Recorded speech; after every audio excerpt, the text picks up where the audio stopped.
Those Voidwoken can make short bloody work of the ship. Am I the lone survivor? It seems someone, something, wanted me alive.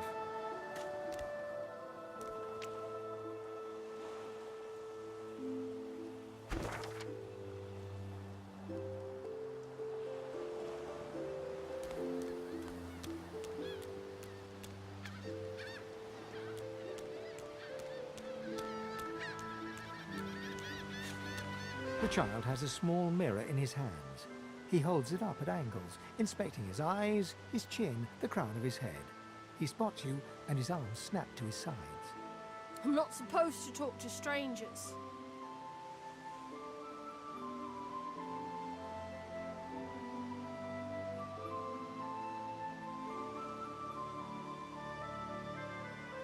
Why?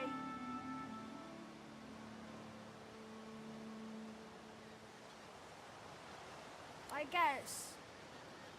Well, the people who put me here are human, and the people who took my parents away are human too. Or do you mean, are you a sorcerer? One of those guys that brings the bad void things here?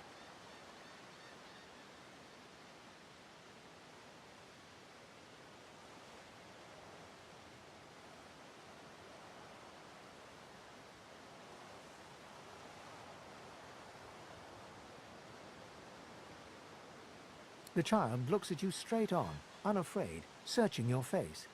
He lifts his mirror to his nose, closes one eye, and looks at himself again.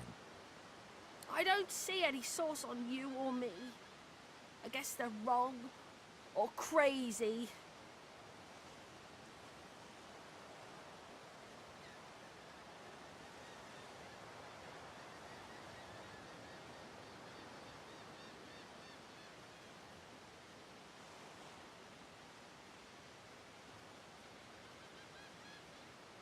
No one cares where I go.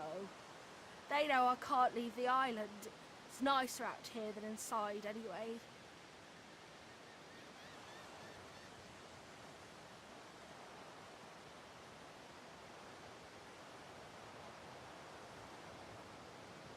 They're gone now. The Magisters took them already. I guess now they're cured. And maybe they're waiting for me back at home.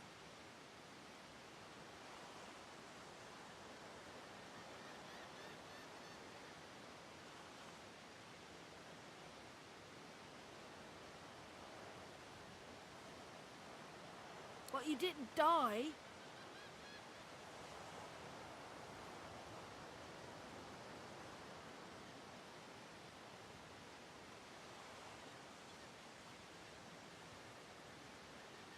There isn't anywhere safer.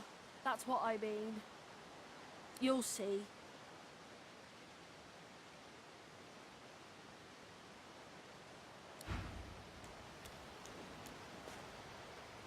I thought the Order would get rid of any trace of the old Source King. This statue must be 1,000 years old. I wonder how much longer it'll last.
You spot a strange lizard, gazing over the water with a steady, malcontent stare.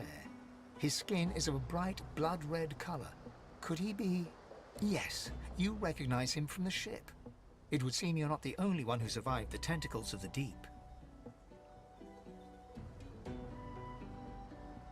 The lizard turns about with the graceful ease of a dancer, or a duelist. You lock eyes with his, two smouldering embers that sizzle your very soul.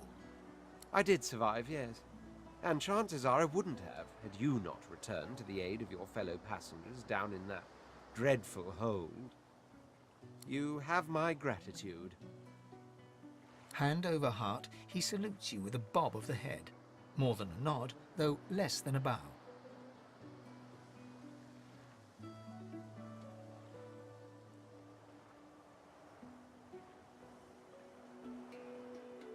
Yes, I'm sure you've all the makings of a hero and all that, but let's not get carried away, shall we? Nevertheless, one good turn does deserve another, so as far as the whole slave business is concerned, let's just forget about it. You may as well have your freedom. Now then, if there's nothing further...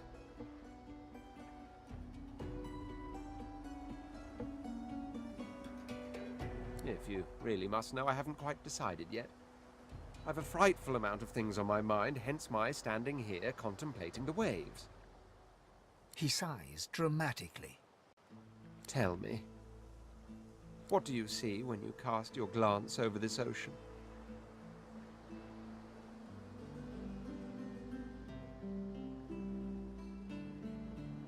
Memories.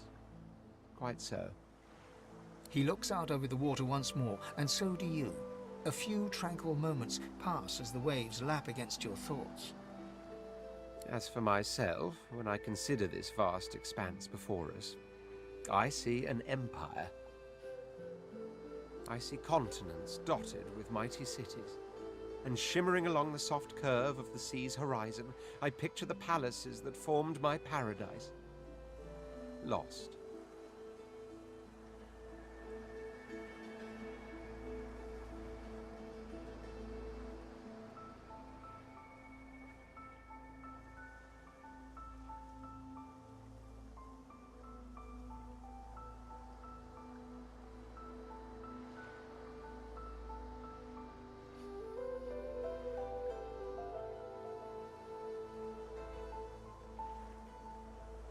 Yes, but these weren't castles in the sky, were they? Quite obviously, I was musing over the very actual empire that I lost. Suddenly, having all the air of being deeply offended, he stares at you with utter incredulity. Well, don't just stand there gawking like an ape at an abacus. Or do you really mean to tell me you don't know who I am?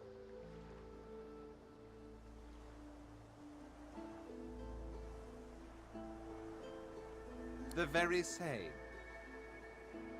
I am the Red Prince, the All-Conqueror, the World-Tamer, the Spouse of the Sun. Of course you know me. There's a brief moment's pause, during which his grandiloquent pose deflates ever so slightly.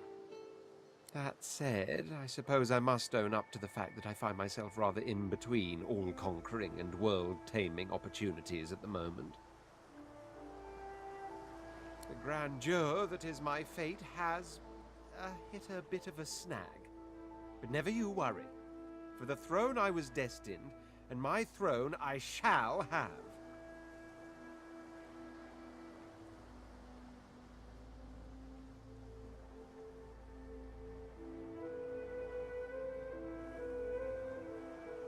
Truly. A kind offer indeed. And you've already proven to be trustworthy enough. You came back for the others on that ship, after all. Fine, I accept. On one condition. For reasons I'll not disclose right now, it is imperative that I should meet with a dreamer, one of the mystics of my kind. I've reason to believe one of them may be present on this island. Promise me we'll look for him, and I'll extend you the blessing of my company.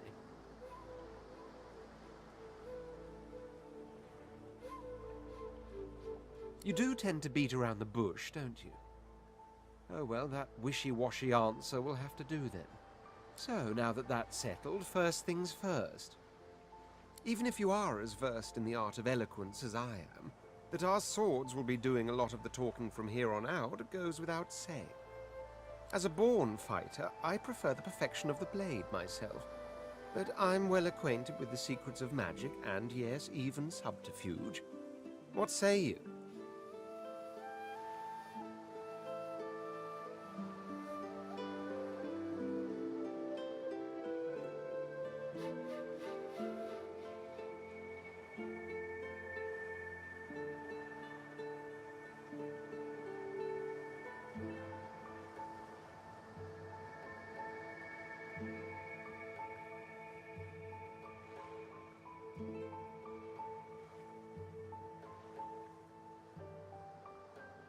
Finesse is a condition one should assume in any situation, from dining to discourse to dueling.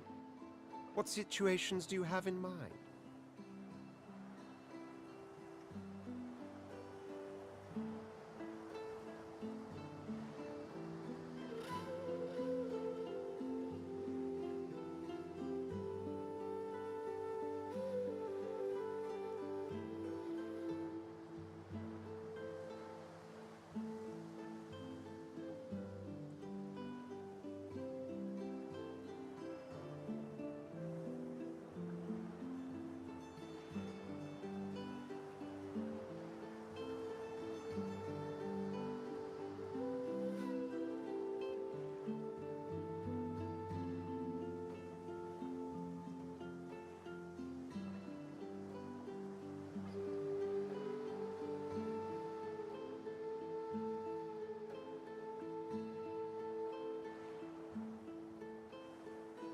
Very well.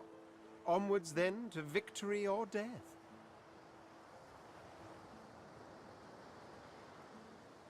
The Red Prince nods and gives you a smile that wavers ever so delicately between courtesy and contempt. Now, as you're aware, you'll be travelling with a prince. Proper forms of address include your Majesty, your Royal Highness, or if you're feeling particularly frivolous, Milord. As your luck would have it, I seem to be fresh out of luggage, so you won't be required to carry my belongings. Of course, there are other forms of protocol to bear in mind, but I'll see to it you'll pick up the rest as we go.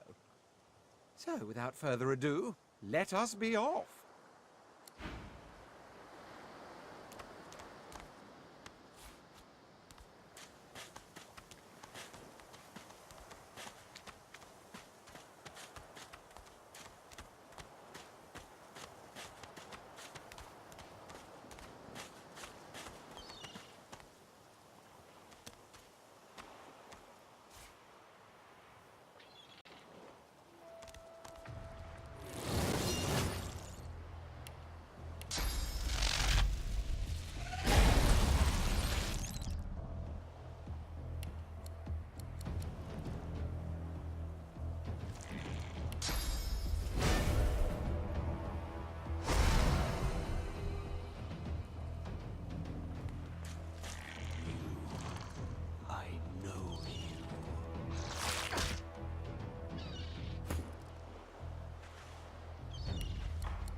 Stare at the slain beasts and comment that they must have been the cause of the shipwreck.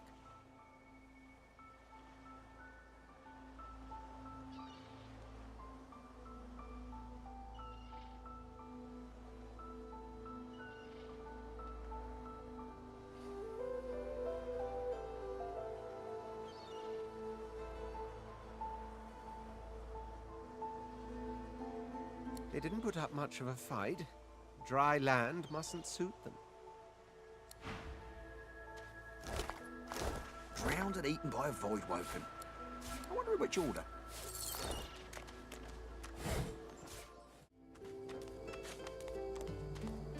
A black cat. Some would see this as an omen. The cat's eyes are clouded and grey, but it stares at you with acute intensity. Its eyes clear, and it shakes its head, confused.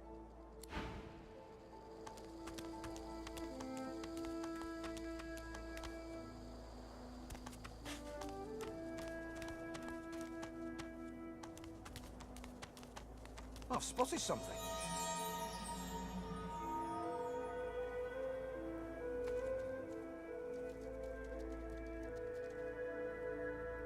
I need to dig here.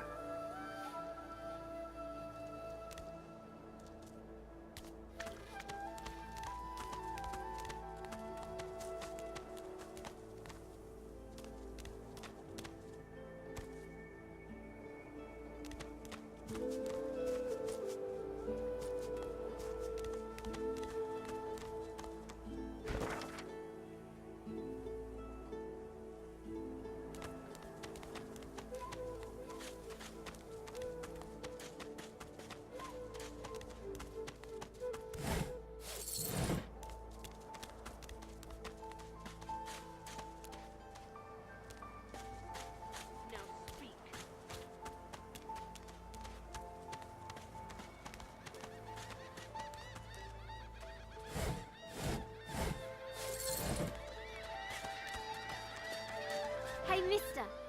It's a lot nicer here than that stinking boat, huh?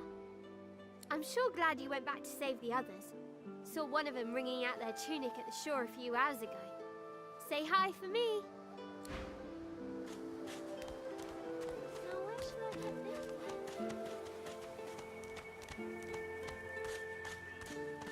Your godwoman has asked you a question. Answer him. Need I repeat? Stay back, sorcerer, and stay silent. Our godwoken speaks. We know you've been helping sorcerers escape, Atusa. We have proof. I'd sooner cut my tongue out than lie to you, Alexander. I know nothing of any escapees. If you can tell the godwoken no more, your tongue is of no use. Cut it out. This can't be serious, Alexander. Come! You should know by now to obey your superior, Magister, whatever she may ask.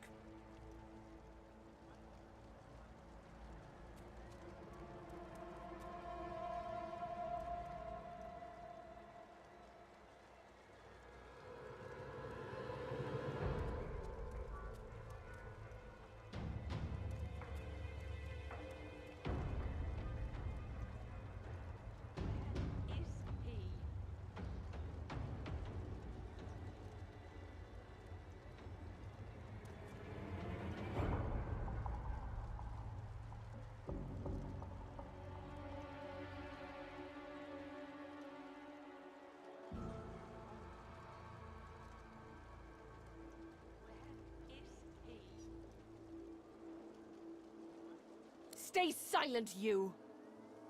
Atusa pinches the tip of her tongue with 2 fingers and brings her dagger to its root. Her eyes squeeze shut. Drops of blood form against the dagger's edge and quickly fall to the ground. She groans. Stop! My father, may his soul rest in peace, would be disappointed in you, Atusa. To think you would lie to his only son, your bishop, and your friend these many years. The fate of our realm hangs in the balance. If you will not help us save it, then you will help the Void destroy it. Dallas? Yes, your holiness? I believe we're done here.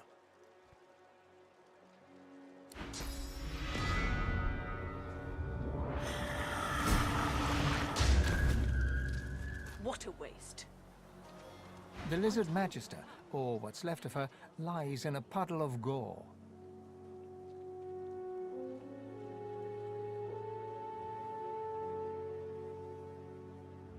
She was a lizard, yet a Magister. No matter her reasons, her penalty was fair.